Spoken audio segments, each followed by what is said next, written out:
इस वायलेंस को जल्द से जल्द खत्म करना पड़ेगा। तभी ऐसे अप्रैल में खबर आती है कि अप्रैल में कुछ चर्चेस हैं जिनको सरकार ने इलीगल बता दिया और उनको तोड़ना। अब जहां इनको एक तरफ ज्योग्राफिकली अलग किया गया, वहां इनको फिर रिलीजियसली भी अलग कर दिया गया। 27 अप्रैल को कुछ प्रोटेस्टर्स आते हैं और इस जिम को जलाकर राख कर देते हैं।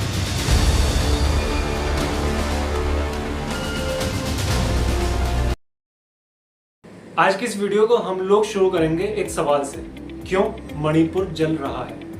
पिछले काफी टाइम से हम लोग देख रहे हैं कि मणिपुर से वायलेंस की खबरें आ रही हैं, लोग एक दूसरे को मार रहे हैं, जला रहे हैं, और इतने समय के बाद भी अभी तक सिचुएशन में कोई बदलाव नहीं है। लेकिन उसके बाद रिसेंटली एक ऐसी वीडियो निकल कर आती है जिससे काफी सारे लोगों की नजर इस वायलेंस पर पड़ती है। एक लड़की को आपत्तिजनक हालत में कुछ लोग लेकर जा रहे हैं जबरदस्ती। उसके बाद फिर उसके गैंगरेप की भी खबरें आती हैं और पूरे देश की नजर पहुंच जाती है सीधे मणिपुर पर। लेकिन आखिर क्यों ये वायलेंस हुआ, क्यों ऐसी सिचुएशन बनी, क्यों सिविल वॉर जैसी हालत बनी, मणिपुर की हिस्ट्री क्या है, किन दो ट्राइब्स के बीच में वायलेंस हो रहा है, उनकी हिस्ट्री क्या है, और आगे ये वायलेंस खत्म कब होने के चांसेस हैं, वायलेंस शुरू ही क्यों हुआ था, आज उसी के बारे में बात करेंगे। तो चलिए वीडियो को शुरू करते हैं। सबसे पहले जान लें कि वायलेंस हो किन के बीच में रहा है।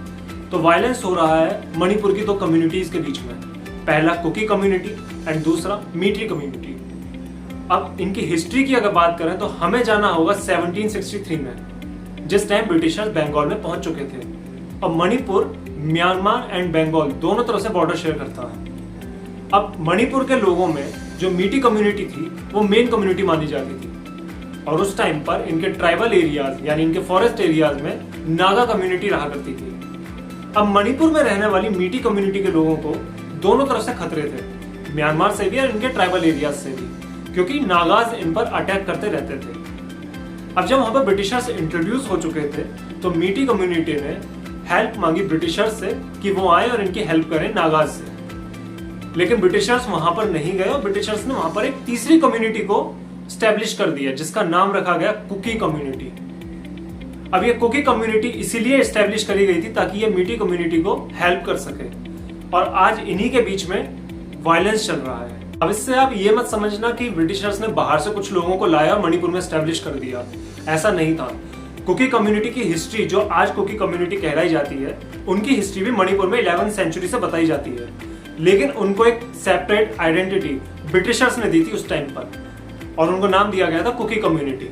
तो इसलिए ये ना समझा जाए कि ये कम्युनिटी कहीं बाहर की है, बाहर से एस्टेब्लिश किया गया है मणिपुर की अपनी कम्युनिटी मीटी कम्युनिटी, ऐसा नहीं है। इसके बाद 1826 आता है और 1826 में होता है एंग्लो बर्मीज वॉर, जिसमें ब्रिटिशर्स का कंट्रोल मणिपुर पर आ जाता है और ब्रिटिशर्स मणिपुर की ज्योग्राफी को कुछ इस तरीके से सेट करते हैं कि सेंटर में मीटीज रहेंगे और बॉर्डर एरियाज में नागाज और कुकीज रहेंगे। अब जैसा मैंने आपको बताया रेजिमेंट वाली वीडियोज में मैंने आपको बताया था कि ब्रिटिशर्स की एक सोच निकली थी 1857 के बाद से कि वो अब रीजन वाइज अपनी आर्मी को डिवाइड करेंगे। यही चीज उन्होंने मणिपुर में भी करनी चाहिए। मणिपुर के लोगों को भी उन्होंने अपनी आर्मी में शामिल करना चाहा, उनकी एक सेपरेट रेजिमेंट बनानी चाहिए, जिसके लिए नागाज ने तो ब्रिटिशर्स को ज्वाइन कर लिया, लेकिन कुकीज ने उनको ज्वाइन नहीं किया। और इसके बाद 1918 से 1919 में ब्रिटिशर्स ने इंडियन आर्मी को भेजा मणिपुर में कुकीज से लड़ने के लिए। इस लड़ाई में कुकीज हार गए, लेकिन उन्होंने हारने के बाद भी इंडियन आर्मी अंडर ब्रिटिशर्स को ज्वाइन नहीं किया। और ये कुकीज की एक प्राउड हिस्ट्री मानी जाती है कि उन्होंने हारने के बाद भी ब्रिटिशर्स के झंडे के नीचे लड़ना नहीं चाहा, उन्होंने हार नहीं मानी। और इसके बाद वो जंगल में और डीप चले गए और वहां पर जाकर रहने लगे। और अब मैप इक्वेशन बनती है कि मीटीज लोग मणिपुर के सेंटर में रहते हैं एंड जो कुकीज लोग हैं वो बॉर्डर एरियाज में रहते हैं, फॉरेस्ट एरिया, जो डीप फॉरेस्ट एरिया है वहां पर कुकीज लोगों की पॉपुलेशन ज्यादा है। और इसके बाद जब देश आजाद होता है तो मणिपुर की सारी डिमांड को इग्नोर करते हुए 1956 में इसको एज यूटी इंट्रोड्यूस किया गया और 1972 में जाकर इसको फुल फ्लैश स्टेट का दर्जा दिया गया। अब तक हमने जाना कि मणिपुर की हिस्ट्री क्या थी, ये दोनों ट्राइब्स आपस में अलग कैसे हुए थे। अब हम जानेंगे कि इस वायलेंस की रूट कॉज क्या है। तो इसके लिए भी ब्रिटिशर्स कुछ हद तक जिम्मेदार है। पहली रूट कॉज जो इसकी निकल कर आती है वो इसकी निकल कर आती है रिलीजियस डिफरेंस। अब ब्रिटिशर्स ने न सिर्फ इनको ज्योग्राफिकली डिवाइड किया था बल्कि इनको रिलीजियसली डिवाइड करने के लिए भी उन्होंने उसके बाद क्रिश्चियन मिशनरीज को मणिपुर के फॉरेस्ट एरिया में भेजना स्टार्ट करा। और उसी का असर हम आज देखेंगे कि जो मीठी कम्युनिटीज है वो ज्यादातर हिंदूज हैं, लेकिन यही लोग जो फॉरेस्ट में रहते हैं ये ज्यादातर लोग क्रिश्चियंस हैं, क्योंकि क्रिश्चियन मिशनरीज ने जाकर इनको कन्वर्ट करना स्टार्ट कर दिया था। और आज हालात ये है कि मणिपुर में 53% मीटीज हिंदूज लोग रहते हैं और वहीं 40% नागाज एंड कुकीज लोग रहते हैं जो क्रिश्चियंस हैं। जहां इनको एक तरफ ज्योग्राफिकली अलग किया गया, वहां इनको फिर रिलीजियसली भी अलग कर दिया गया। और आज के टाइम पर हालात ये है कि अगर जब भी कोई कॉन्फ्लिक्ट होता है तो इनके रिलीजियस प्लेसेस को ही टारगेट किया जाता है, जिससे सेंटिमेंट्स और ज्यादा हर्ट होते हैं। अगर चर्च को तोड़ दिया जाए तो क्रिश्चियंस के सेंटिमेंट्स हर्ट होते हैं, वहीं अगर मंदिरों को तोड़ दिया जाए तो हिंदूज के सेंटिमेंट्स हर्ट होते हैं। और किसी भी कॉन्फ्लिक्ट में अगर रिलीजियस एंगल आ जाता है तो वो कॉन्फ्लिक्ट बहुत बड़ा हो जाता है। यही रीजन एक माना जा सकता है कि ये वायलेंस इतने ज्यादा बढ़ते जा रहे हैं, क्योंकि इनमें एक रिलीजियस एंगल आ चुका है और ये रिलीजियस एंगल क्रिएट किया गया था ब्रिटिशर्स की तरफ से। दूसरा रीजन जो इस वायलेंस का निकल कर आता है वो निकल कर आता है लैंड रिफॉर्म्स इन मणिपुर, जिसके हिसाब से सेंटर में रहने वाली मीठी कम्युनिटी मणिपुर के हिली एरियाज में लैंड नहीं ले सकती है, मणिपुर के फॉरेस्ट एरिया में लैंड नहीं ले सकती है, जबकि फॉरेस्ट एरिया में रहने वाली कुकी कम्युनिटी और नागा कम्युनिटी सेंटर में लैंड ले सकती है। इस पर मीठी कम्युनिटी का आरोप था कि जिस तरह सरकार ने इस एरिया को आइसोलेट कर रखा है उसका फायदा उठाकर ये लोग म्यांमार से लोगों को बुला लेते हैं। म्यांमार से कई सारे इलीगल इमिग्रेंट्स मणिपुर में आ रहे हैं, वहीं ये लोग वहां पर अफीम की खेती कर रहे हैं, जिसकी वजह से मणिपुर में ड्रग प्रॉब्लम भी आ रही है। और इसका रूट कॉज जो है वो सिर्फ यही है कि सरकार ने इस एरिया को आइसोलेट कर रखा है। यहाँ पर मीठी कम्युनिटी लैंड नहीं ले सकती और यहाँ पर सिर्फ कुकी एंड नागाज की डिओपोली हो रखी है, जिसको जस्टिफाई करते हुए मीठी कम्युनिटी ने एक और आरोप लगाया कि कुकी कम्युनिटी की जिस तरीके से पॉपुलेशन ड्रास्टिकली बढ़ती जा रही है ऐसा पॉसिबल नहीं है। ये लोग म्यांमार से, बांग्लादेश से इलीगल इमिग्रेंट्स को बढ़ा रहे हैं। इसके बाद मीठी कम्युनिटी की सरकार से डिमांड थी कि मीठी कम्युनिटी को शेड्यूल्ड ट्राइब्स में डाला जाए ताकि उन लोगों को सरकारी नौकरियों में और पढ़ाई में रिजर्वेशन मिले, जिसकी वजह से वो फिर अपनी संस्कृति को, अपने कल्चर को बचा पाए और अपनी संस्कृति के लिए कुछ आगे कदम उठा पाए।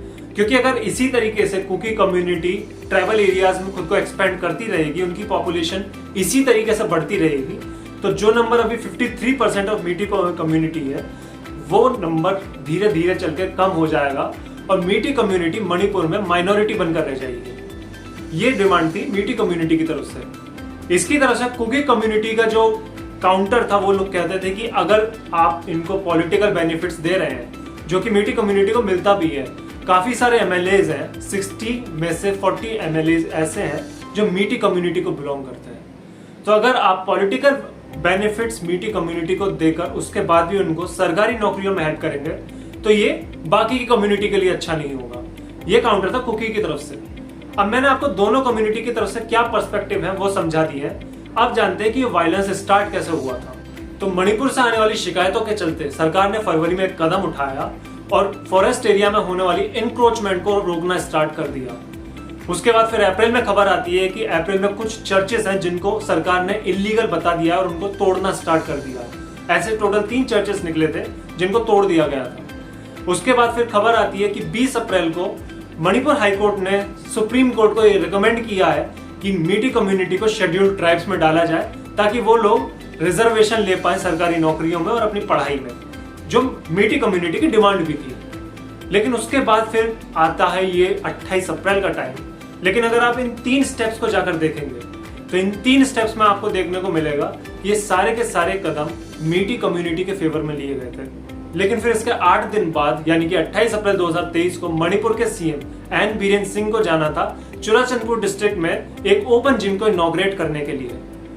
लेकिन ये दिन आने से पहले, ठीक एक दिन पहले 27 अप्रैल को कुछ प्रोटेस्टर्स आते हैं और इस जिम को जलाकर राख कर देते हैं। इसके बाद वायलेंस धीरे धीरे बढ़ना स्टार्ट होता है। यहाँ पर 5 दिन के लिए सेक्शन 144 लगा दिया गया और धीरे धीरे देखने में आता है कुछ रूमर्स फैलते हैं एंड कुछ सच में ही प्रोटेस्ट होते हैं। धीरे धीरे हमें देखने को आता है कि लोगों को एक दूसरे के खिलाफ भड़कने में देर नहीं लगती। सड़कों पर लोग उतर आते हैं, एक दूसरे को मारना स्टार्ट कर देते हैं और फिर कुछ रूमर्स भी फैलते हैं कि मीठी कम्युनिटी के लोगों ने कुकी कम्युनिटी के लोगों का पूरा एक गांव जलाकर राख कर दिया। अब ये रूमर था या फिर हकीकत थी, इस पर अभी तक ठीक से बात नहीं निकल कर आई है। लेकिन जब इस तरीके की खबरें निकलने लगी तो दोनों कम्युनिटी की तरफ से वायलेंस स्टार्ट हो गया और उसके बाद अब सेक्शन 144 लगा दिया गया, उसके बाद आर्मी को डिप्लॉय कर दिया गया और इस तरीके से मणिपुर में वायलेंस बहुत ज्यादा पीक पर चला गया। इसके बाद हमें सुनने को मिलता है कि इंडिया की जानी मानी बॉक्सर मैरी कॉम ने भी पीएम मोदी से अपील की थी कि मणिपुर के वायलेंस को ध्यान में रखते हुए उसको रोकने के लिए उनको कुछ अच्छे एक्शंस लेने पड़ेंगे, कुछ टफ कॉल्स लेनी पड़ेंगी। आर्मी को सीधे ऑर्डर्स दिए गए कि एक्सट्रीम केसेस में वो शूट एट साइट कर सकते हैं। इसके बाद अगर हम मीडिया कवरेज की बात करें, ये वायलेंस 2 महीने से ज्यादा चलता आ रहा है, लेकिन इससे ज्यादा कवरेज किसको मिल रही है कि सीमा हैदर के घर में उनसे मिलने के लिए कितने लोग आ गए हैं। यानी कि आप समझ सकते हैं कि 2 महीने से चलते आ रहे इस वायलेंस में मीडिया की कवरेज बिल्कुल ना के बराबर थी। लेकिन फिर एक वीडियो निकल कर आती है जिसमें कुछ प्रोटेस्टर्स ने एक लड़की को पकड़ा हुआ है जिसने कपड़े नहीं पहने हुए, और खबरें आई कि इसका गैंगरेप हुआ, इसको मारा गया, पीटा गया, इसके परिवार वालों को मारा गया। अब प्रोटेस्ट के नाम पर गैंगरेप होना ये कोई पहली खबर नहीं है। इससे पहले भी हम कई केसेस सुन चुके हैं जहां पर प्रोटेस्ट के नाम पर कुछ लोग आते हैं और गैंगरेप करते हैं, चाहे वो कश्मीर का इशू हो, चाहे वो दिल्ली में होने वाला वायलेंस हो, या चाहे हम यहाँ की खबरों को देख लें। इस घटना का जो मेन आरोपी है उसका नाम है हुरेन हीरो दास मीटी, जो भी पुलिस की हिरासत में है। पर टू बी ऑनेस्ट ये पहला और आखिरी केस नहीं है। जैसा मैं आपको बता चुका हूँ कि वायलेंस के नाम पर गैंगरेप करना, औरतों से बदतमीजी करना, ये बहुत पुरानी बात है और ये होती आ रही है। तो अगर हमें ऐसे केसेस को रोकना है तो सरकार को जल्द से जल्द इस वायलेंस के खिलाफ कोई कदम उठाने पड़ेंगे, इस वायलेंस को जल्द से जल्द खत्म करना पड़ेगा, तभी ऐसे केसेस हमें देखने को रुकेंगे। अब तब तक सरकार क्या करती है, विपक्ष का क्या रोल रहता है, किस तरीके से इस वायलेंस को शांत किया जाता है, हम उम्मीद यही करते हैं कि जल्दी से जल्दी ये वायलेंस शांत हो और सिचुएशन नॉर्मलाइज हो। तब तक के लिए आप इस वीडियो को लाइक करिए, चैनल को सब्सक्राइब करिए और इस वीडियो को ज्यादा से ज्यादा शेयर करिए। सरकार जब इस वायलेंस को शांत करने में कामयाब हो पाएगी तब हम एक और वीडियो लेकर इस पर आ जाएंगे।